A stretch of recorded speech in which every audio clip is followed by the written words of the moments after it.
Hey guys, welcome to Critical Flick. Today I'll be reviewing Ferrari. Ferrari is the newest film from Michael Mann, and I have enjoyed some of his films. I feel like some of his films have aged better than others, but this one, it really was a letdown for me. That's not to say that the movie is horrible. There's some incredible filmmaking elements. I think that Adam Driver is excellent as Enzo Ferrari. I also think Penelope Cruz puts out a solid performance, but the movie as a whole and many times felt like it was never getting to where it's trying to go. It felt like very often in this film, they're telling a story that almost felt like it had no stakes. It felt like we had no relationship to these characters, no understanding of these characters, and I would have liked to see a little more meat on the bones as far as the narrative.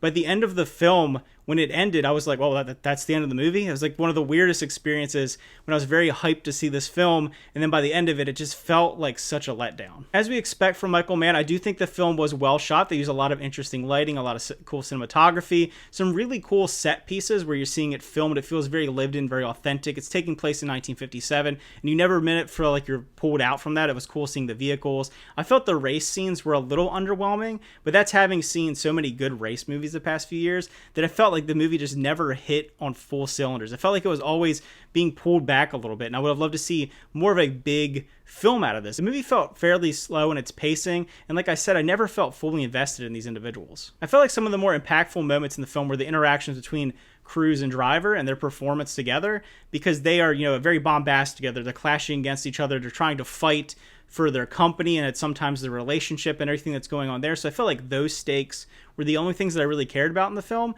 but it's really trying to drive forward this idea of winning this race, and that will make Ferrari successful. They're going into bankruptcy, and this is the only thing that matters, and he's like a very determined and driven individual, but it just never felt like those themes shown anything greater than that. It felt like very surface level. Shailene Woodley's also in this film as Enzo Ferrari's mistress. As good as an actress as she is, I never felt like there were moments where she was really given an opportunity to shine. There's a lot of quiet and somber moments in this film, and they do fill up a lot of that space with a pretty solid score. But all in all, like I said, it just feels like it's something that had a lot of potential, but never fully capitalized on both its talent and kind of the story involved. So overall, if I were to rate Ferrari, I would actually give it a 6 out of 10. Like I said, it was a little underwhelming for me. I would love to hear from people that maybe really enjoyed this movie. Maybe big Michael Mann fans found something in it that they really enjoyed. But like I said, for me, it's one of the bigger letdowns of the year. So if you checked out Ferrari, you plan on checking out Ferrari, let me know what you thought about it. Did you enjoy it more than me? Did you enjoy it less? I always love to hear everybody's opinions. Thanks for watching. Remember to like and subscribe, and see you guys next time.